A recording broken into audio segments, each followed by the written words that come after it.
All right, folks, we're going to get right back into rolling here. We fixed some of our technical difficulties, and now we're back in action. So, We are. We um, are. we had some issues on the move here. Dustin is not driving; he's just in a remote location. Just some bit of a Wi-Fi glitch there, and then Yeah, we're on. We're steady. oh, nice. Well, who's Yeah. living in the RV? Did you see my mom? No, but Did you see my mom selling the RV? oh no, I did not know that. This RV has just been sitting here for since before COVID. Oh, It's geez. yeah, I don't know, maybe a friend of someone that's in the area, and they're just like, yeah, leave it here. Who knows? No one's living in it though. Okay.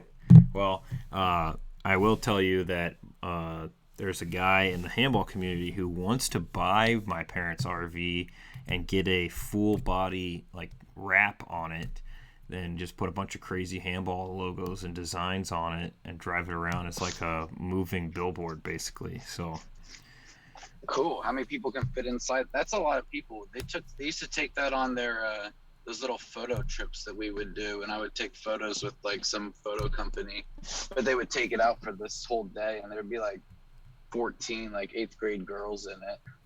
yeah, Cause the most I've had was 17 guys. So oh my it gosh. was packed house.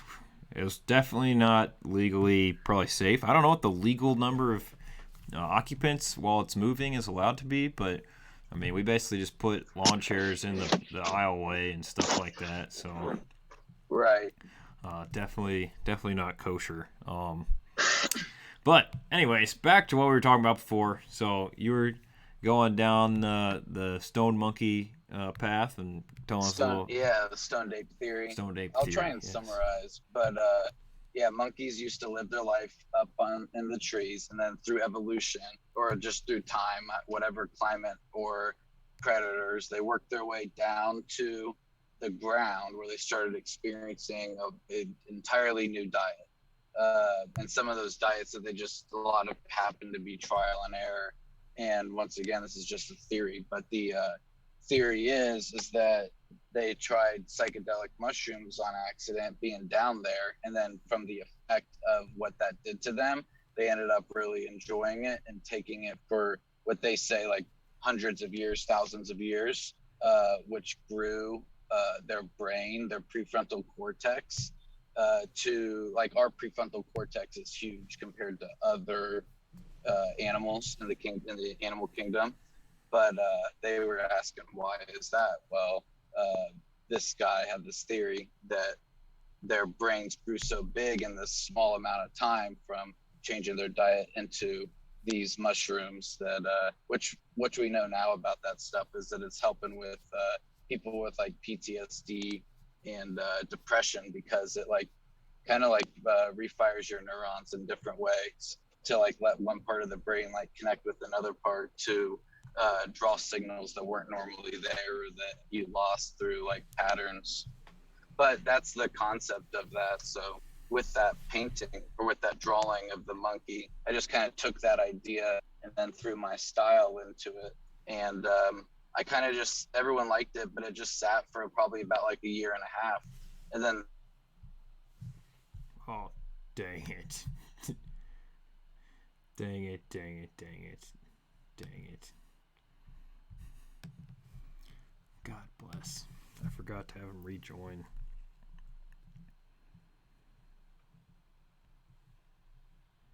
My fault, folks. We are a hot mess tonight.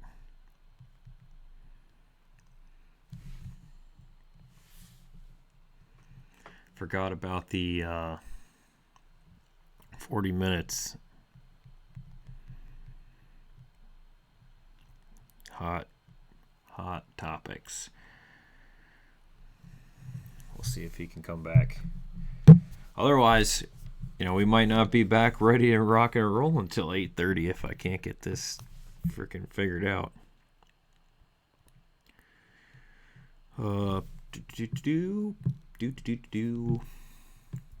Well, hope everyone's having an okay evening. I'm just still kind of all over the place right now, so Working on it. Oh, son of a gun. Let's do this one. Try again. Maybe, please.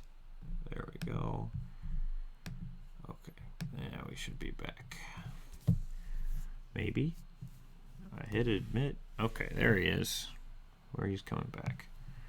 Okay. All right, we're back. Sorry about that. Jeez Louise. So every time we do a show, I frequently forget about the 40-minute timer on Zoom calls. So I do not have the Zoom Pro. So then I'm just like panically like, wait, where'd they go? And then I'm like, oh crap, this freaking Zoom timeout, killed us. So.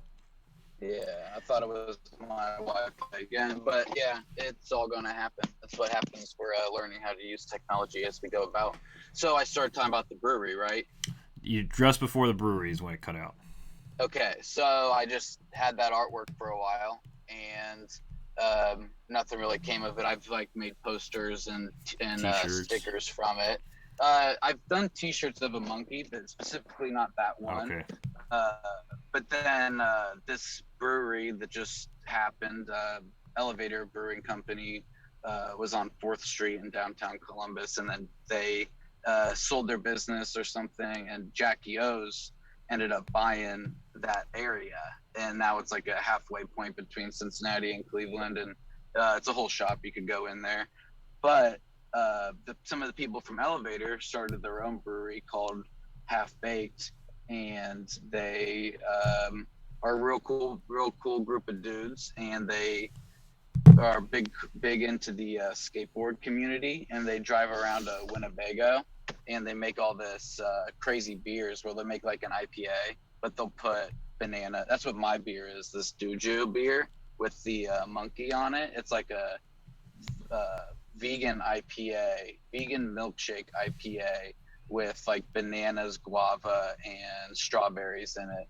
and it's crazy. It's like a smoothie with alcohol in it. That's pretty wild, actually. Yeah. And I know, the Half Baked posse, I think, got a little internet famous a while back with the naked skateboarding video. Yeah, the rollerblader. Rollerblader, yeah. That's Hood Panda. That's part of the Half Baked gang. Hood Panda, I guess. I don't know much about it, but yeah, I wake up in the morning and he's naked, rollerblading in his panda costume, or just headpiece. Just the head, yeah. You gotta look at. We'll share the video in our account probably tomorrow. But basically, he's on his rollerblades. He's got the panda headpiece on, completely butt naked. Outside of that, he's holding on to the bumper of this car, and they're going down. I think it was Summit, and then they merge to get on 670. So they're getting onto the highway, and he's still on the holding onto the car. So he's going pretty fast. I don't know how he. I don't know. It's just crazy. I got sent that clip from a lot of different people. They're like, "What is going on in Columbus?" And I was like, "It's just Columbus, And then I come to find out that I was like, some of the family people, like Robbie, sent it to me, and I was like, yeah, Dusty knows these guys, so it's pretty funny.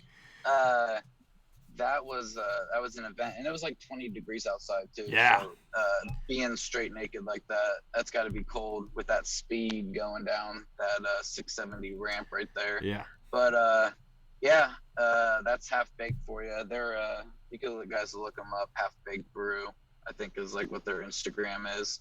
But they're cool people. They treat me well. I always get a free 4-pack and some money every time they make a round of my beer. Oh, nice. So and they always sell out. Yeah, they don't make that much, so it always sells out every time. So if anyone's interested in trying it, it's actually really good. People are like, I don't like IPAs, but this is awesome. Cool. And they make so much beer, or so many different styles. Varieties, they're just it's like they make a light lager, but then everything else is like crazy beer, like Kool-Aid beer, and Steltzers. Yeah, it's interesting, but they're a cool group of people. And I watch your brother on Snapchat and stuff, and he works at a brewery himself, and all I see is videos of them, dumping giant barrels of beer out or tanks and knocking over a billion cans and making a mess, and it just Yeah, seems like a total Columbus cluster. Brewing Company. So, but yeah, wild stuff. One of the questions we had in the chat before we got cut off there was they asked me what, from a artist standpoint, what your thoughts were on the new European Handball League trophy. I know that you have never seen it, so I will describe it to you in words here. But envision. Okay, but I could Google it. Oh right? yeah, you can look it up. Sure. What is it called? Just How do type I in it in European Handball League trophy. Go to images. It should be there's two. So there's the old one, which I think's like already a pretty unique trophy in itself, and then there's the new one, which is I don't know. I didn't like it when it first came out. It basically looks like a ball going into a net. But to I'm looking at it. to the unknown person, it's probably like, what the heck is this? The other one's pretty obvious. It's like a big arm with a ball. Yeah, I see the arm. I see both of them. So the arm and the ball is the old one. Right, and they're switching to the ball in the net. It's a new one. You know what? I don't know if other people say this, but I like the design of it. I would not know right away that it was for handball. Yeah. But it looks like a soccer net, if anything, if you just think of like what that ball looks like. Right. But it looks like a birdie and badminton. Badminton, yeah. And then it also looks like an egg, like two eggs. Well, the photo I'm looking at, it looks like an egg, like I don't know. I don't dislike it, but all those sports trophies, I don't know. It's usually someone knows someone, and then they get that. They get to make it, and then it's like who voted on it? 3 people, and they're all gonna vote yes. But I don't know. Do people not like it? I don't like it. I know there's a lot of talk about it in the handball community when it first got announced a while back, but it was not taken well, I would say. So it stirred up some conversation about what are some of the cooler trophies in all of sport. And someone shared the old one, and then someone brought up the discussion of how the new one is just stupid. So there's some bad trophies out there, but there's also some pretty cool ones. I think one of the really cool ones that they shared was like from cricket, or like New Zealand's rugby trophy or something like that. I can't remember, but from a standpoint like that, what would it take, as we progress with our skills here, and you talk about doing some pottery and things like that, I don't know, what would it take for you to help design a trophy for us for an event? It doesn't, it could be totally something random. Like we have 2 tournaments that we run every year in Columbus here, the Buckeye Fall Classic and the Arnold Handball, what is it? Showcase. So between those 2 tournaments, I'd like to have I can get it. I have something in this closet right next to me here that we designed. It didn't go so hot, but basically I took it was just like haphazardly done. We just ran out of energy basically, but we took 2 boards, kind of concentric as they can be, rectangles, and then put a cup on top of it, and then basically an old handball, and we glued them all together, and then completely spray painted all of it gold. So I have this all gold wooden cup. It looks like a trophy. And then we're gonna put little nameplates on it for. I lost you, JD. Oh, okay. Can you hear me? You're breaking up a little bit, but it's okay. I'm sure that either it's my end and everyone else can hear you, or I can hear you just fine. Can you hear me? I can hear you. Let me We'll try this again. Let me grab a phone charger, maybe. Oh no, this was on my end. You can hear me just fine? It was on my end. Now I can. Yeah, it was on my end. No, I can hear you now. Okay. Anyways, so you said some boards and you tried to make something, but when you're talking about that, what if it was like Arnold Schwarzenegger with the handball or something, like real big macho man, and If he's throwing like the handball. Yeah, if we could, I don't know how long or how difficult that would be You to know, we pull could. off. Okay, I would do it. I'll just say that I'll do it, but like put it up to a vote or something, and then like whatever the winner of like votes for the what the trophy will be, we could totally do that. And Okay. then you know, you can have like a block. What Oh, hold on. you switched I I'm lost the stuck. last word. All right, can you hear me? Yeah, Can you hear me, JD? I can hear you just fine. Okay. Yep. I don't know what happened. I think my phone connected to the. Oh, Okay. yeah. Yeah, I don't know. I was thinking you could put it up to a vote, and then whatever everyone decides, I'll make. Ceramics just it's cheap. It's made from the earth, but takes a lot of hand labor. So you know, if there's like 2 or 3 months for me to work on something, I would totally do it. All right. And if we did the Arnold, I mean, we would have till next March basically. And even if we did the Buckeye Fall Classic, True. we could do it for next year. So, just something putz around Yeah, with. and it could just be like it could be something cool, and then you'd be able to just like add the names to the bottom as we as like the years went on. Yep. I don't know. Would you let like the winner of the hold the cup for a year? I'm kind of like I would say yes, but then I'd want them to bring it back for the next year, and I don't know that that'll survive. So Right. that's I think it will stay at Right. my house, and then I'd just be the, bearer of the trophy kind of thing. Or Mhm. you were talking about the gnomes earlier. Maybe we bring the gnome tradition to another sport. So I don't know. Yeah, yeah. Let it keep going. I'm So down for that too. So okay, that isn't even. I can just take what I have too. that's an easy I one. wouldn't have to make anything from the ground up. Cool. Yeah, so that was some of the questions we had from the chat earlier. We don't have anybody back with us yet.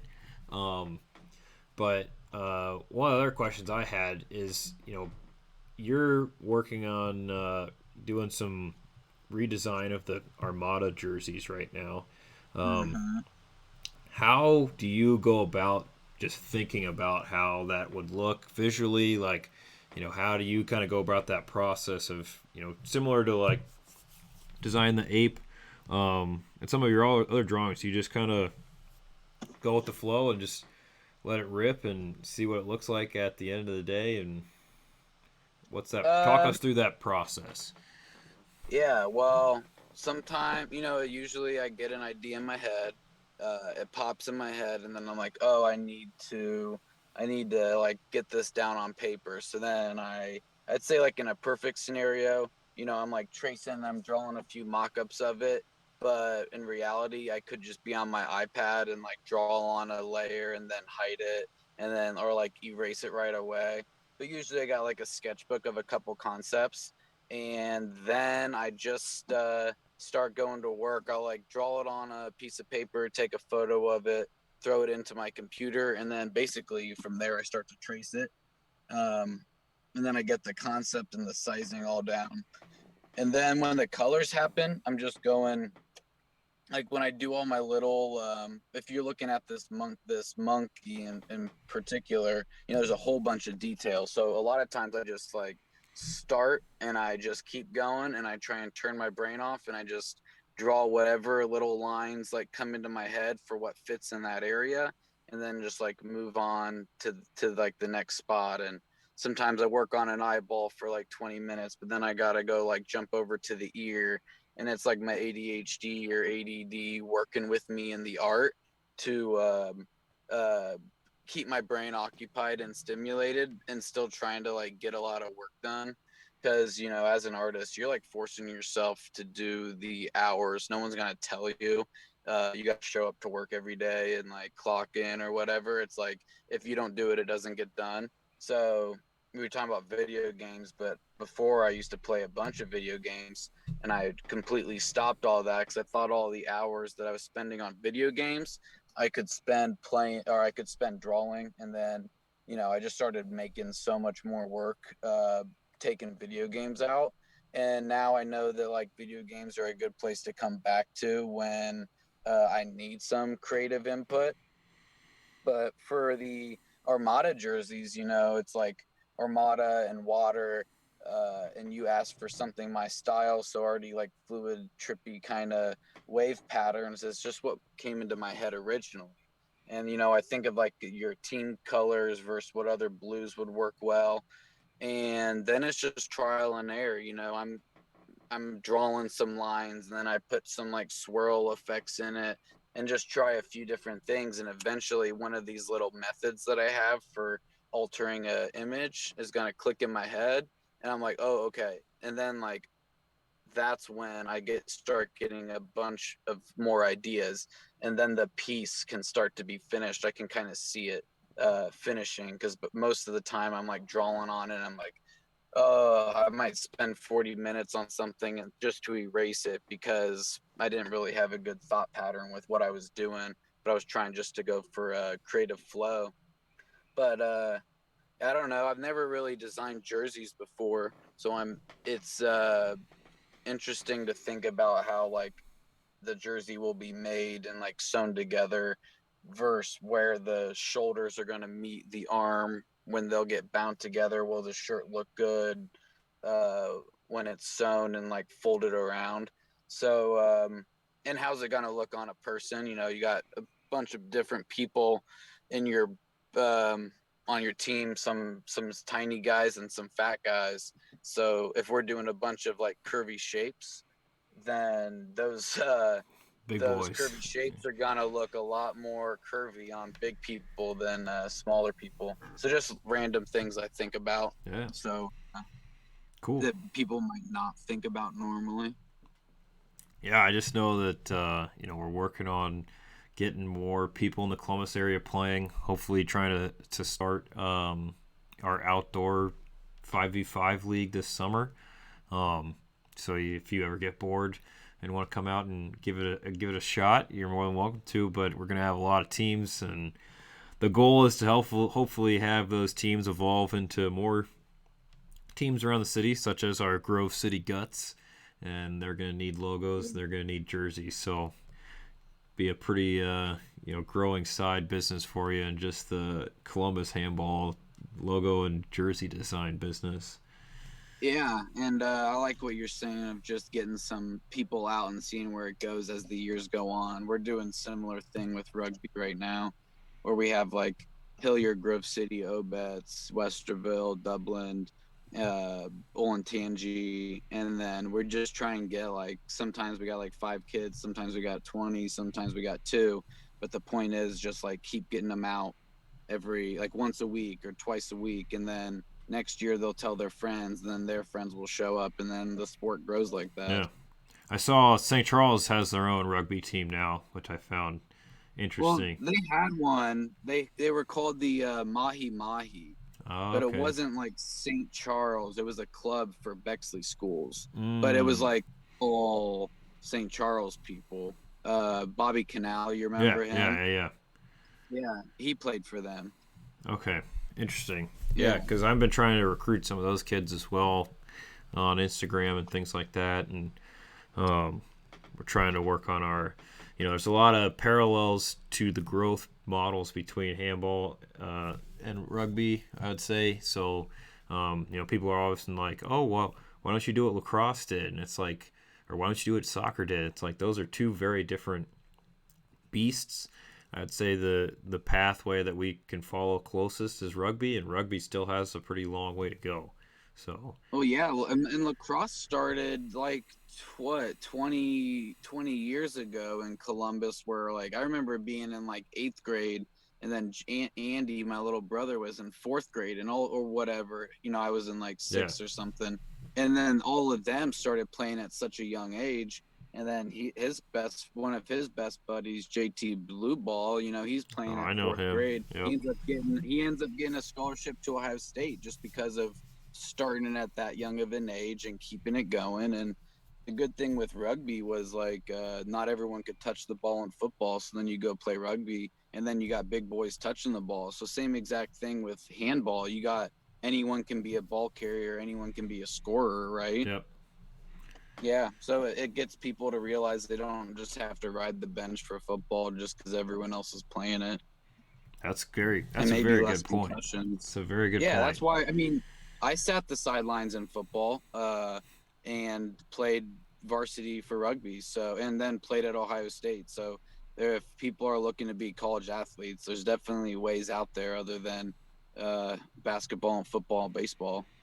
Yeah, I think that's definitely a good spin to give to kids when I start talking to them is that hey, you can go sit the bench on the football side because you're second string, offense or defensive lineman, but I don't have a problem letting you run with the ball and being a threat first string for handball or rugby or something like that. So that's Right. it's a good And also, good twist. it's like, and rugby and handball, when you pass the ball, you get the ball back. Like Yeah. compared to where it's like, okay, this guy's gonna pass it to this guy, or he's gonna hand it off. And the offensive, you can give it to me, and then I'll run for a little bit, and I'll give it back to you when you're open, and then there you go, teamwork.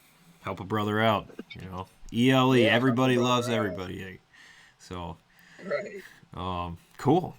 Moon. Exactly. There was, a lot of big Jackie Moon fan in the handball community. People, I think there's a lot of. Okay, I so think there's a lot of Jackie Moons here. Yeah. I can add to Jackie Moon. I painted a piece for the Columbus pedal wagon. Oh yeah. It's like Yeah. So pedal wagon, for people who don't know, it's like a bicycle that you could drink beer on, and there's like a rectangular bicycle where everyone's pedaling all around, and you go throughout the city. But I painted a Jackie Moon holding up peace signs saying "Everybody love everybody," because of it was during the protests and the Black Lives Matter and George Floyd stuff going on. So they just wanted to bring something that was like funny but peace at the same time. And there's your Jackie Moon reference for you as tying well. it in again. Nice. That's good stuff. Is it still on one of those pedal wagons? Yeah, it's Okay. down there, downtown Short North. Okay, cool. I don't get down there much because of the parking. The parking has pretty much turned me off from going to Short North at all costs now. Because you can't park anywhere. I could send you photos of it. Okay. If you end it to if you have show notes or something, I could put links to it. Oh, I don't know what that is, but you can just text it to me, and then I can. Yeah, right. Go from there, but. Okay. Yeah, so there's a lot of Jackie Moon-like people, though, in the handball community because you pretty much have to be the player, coach, manager for your club because there just isn't anybody else that's going to do it. So it's really tough finding the Jackie Moons of the world to come in and do it all. And one of the, one of our normal viewers, John Ryan, is always talking about asking me, "Oh, hey JD, what happens when you get hit by a bus?" And I'm like, I'd like to think that I have the necessary steps in place to keep the ship sailing when I'm not on it, but you don't know till till it happens. But that's what we're trying to do is just create a more sustainable future, and I think. People understand rugby a lot more than they understand handball, and that helps. But I think it's still a tough road to take on. I don't know if it's just in the Midwest because you don't have that many opportunities to play outside because of the winter. And when you do have opportunity, you got to compete with other sports like soccer, lacrosse, football. Right. And even some baseball in some cases, and you're never going to win that, field battle. So that's the tough part. And rugby, you really can't. I mean, you could do some basic stuff in a gym, but you can't. I mean, you can't do much. So can't tackle. No, you can learn how to tackle correctly. It's not just about blasting people. It's more of like a wrestling tackle. So if you're doing it right, you could be able to tackle someone on basketball hardwood floor and not get hurt, but you're not going to dive or not going to slide and worry about getting those cherries. Right, exactly. And that's a good analogy is a wrestling tackle because that's something I try to bring up to people with handballs when you go to wrap somebody up. I always talked about like a form tackle in football kind of thing, but it's really more of a I don't know what you want to call it, because football you're bringing your arms low to high, and handball you're bringing your arms Mhm. high to low. So you're kind of like chopping Yeah. their arms off, and then it's all chest to Yeah. chest to wrap them up. So, but Right, and rugby's like chest to feet, like start up top, and as you hold on to him and you're falling to the ground, like just take your arms wrapped around, grab to his feet, so then he can't run anymore if his feet are together. now I do have one question, because as little rugby as I've watched, I've always wondered on the throw-ins from the sidelines, why do they put the guy on the guy's shoulder? Like what in what situation does that apply, and why don't But you do they that don't every they don't time? they don't actually put him on the shoulder, but you got so think of it as like you got three different groups of people, and there's two big guys in like A, B, and C, and in the group in A, they're both looking at each other. Group in B, they're both looking at each other. Group C, you're both looking at each other. Then you got one other guy that's gonna pick going into the A, the B, or the C, and he's going to run up. Let's say that he goes into B. He goes in between the two people, and then they pick him up by his shorts. That's why the shorts are so short, so you can like grab and stretch them. So you lift him up in the air By his by his nuts. shorts and legs. Yeah, basically, you grab Jeez. his shorts and just pull straight up, and uh, and then they catch the ball in the air. But the whole game is the defense is mimicking you. They don't know what gap you're gonna get into, and then like based on which gap you jump into and get thrown up is gonna lead to different plays. Oh, okay. I always found that very interesting, and I also the scrum And situation. you Go ahead.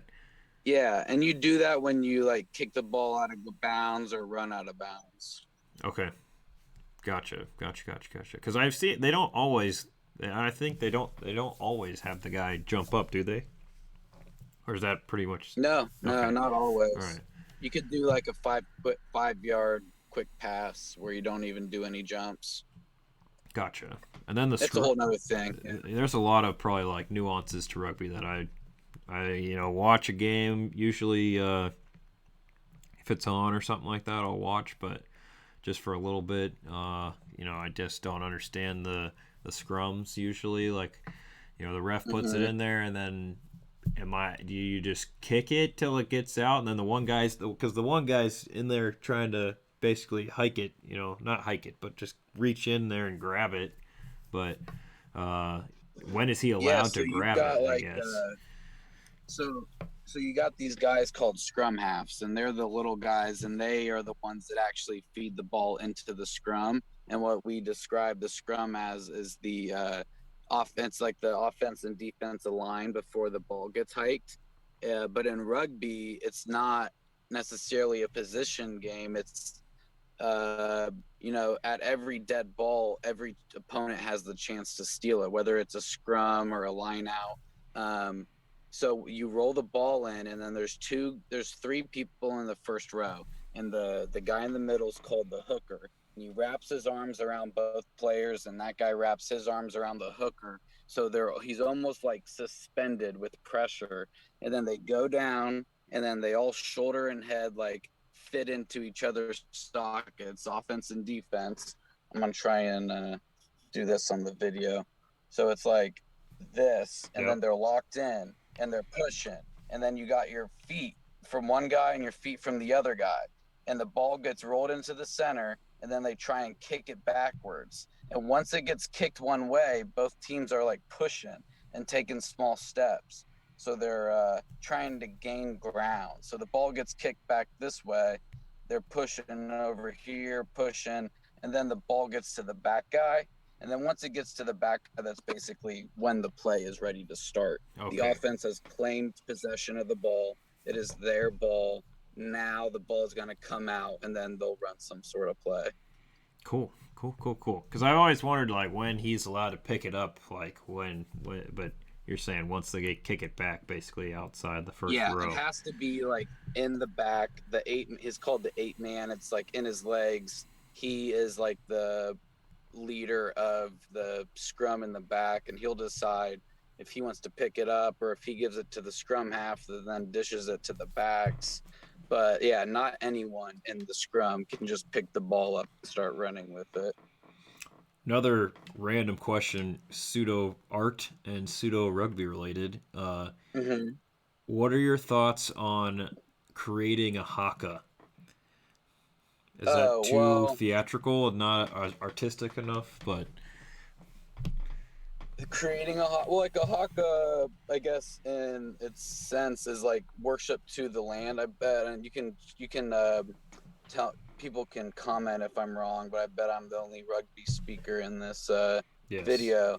So it's like the haka was made by island tribes, such or like New Zealand was is the big yep, people that you see do the haka, and it's a prayer basically saying, um, like, this is our area, we will defend our area, this is the enemy, and we will like attack the enemy, and we have like nature on our side, or we have Mother Earth on our side, and we will defend this ground, and like good luck.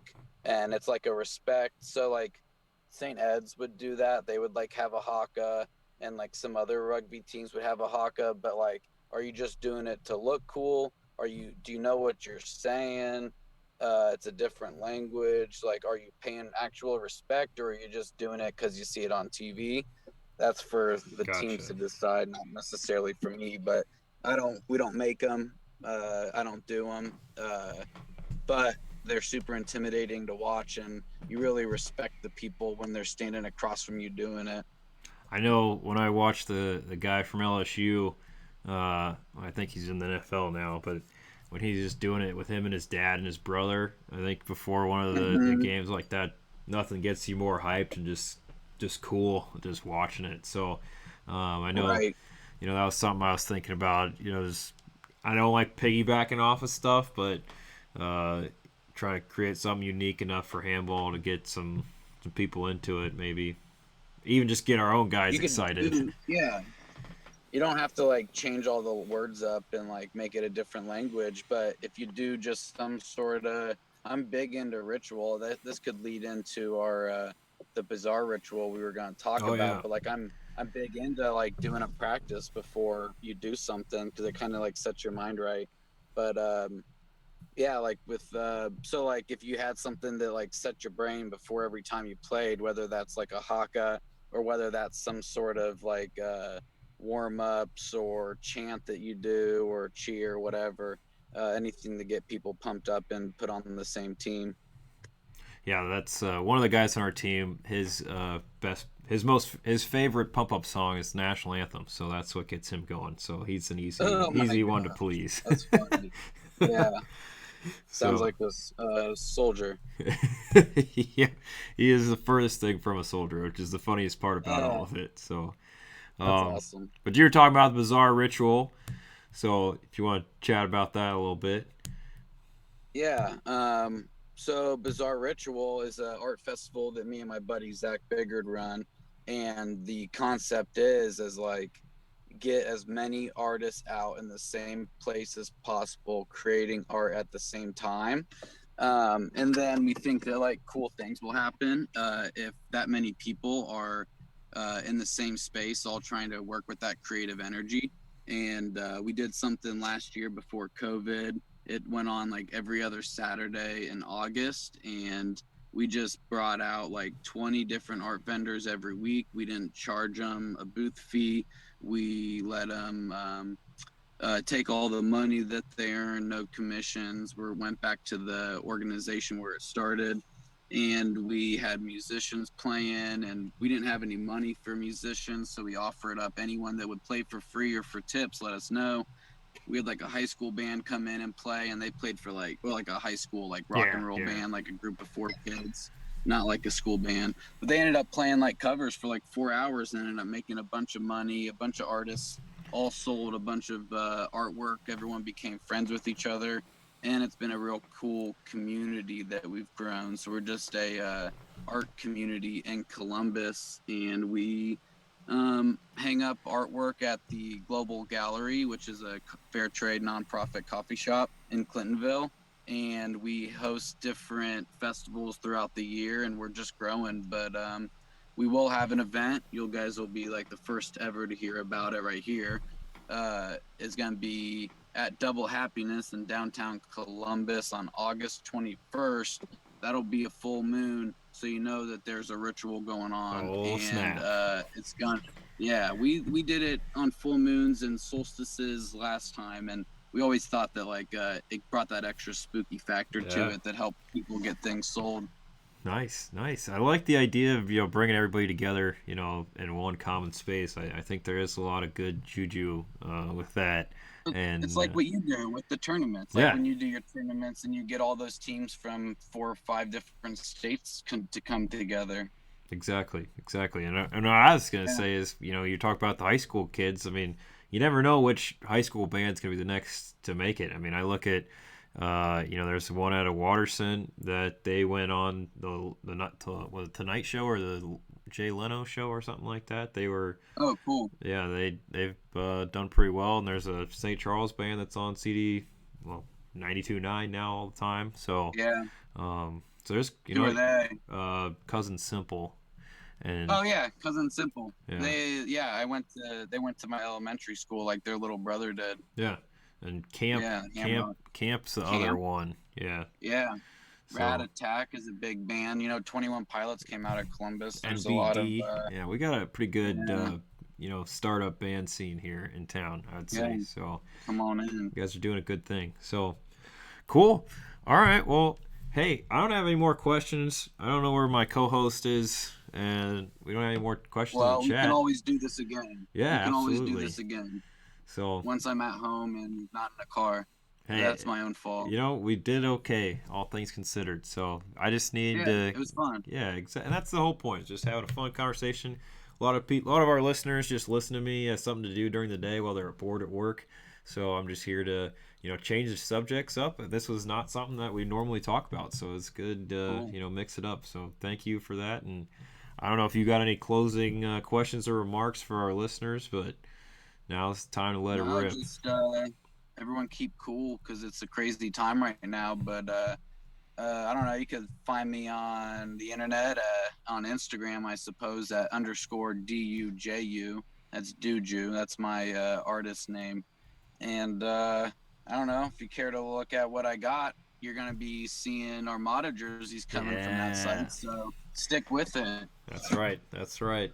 And in due time. So we as Dustin mentioned, we talk with Hummel, and we're gonna try to get something pretty sweet sent out to them, and soon when we get some games lined up, hopefully for the fall, and we'll go from there. So good, good, good, good. Cool. Awesome. Well, thank you, Dustin, and this has been great. And hopefully, you don't have to stay in the car too long here, and enjoy the rest of your weekend. Thank you, JD. All right, cool. Thank you. It was fun talking to everybody.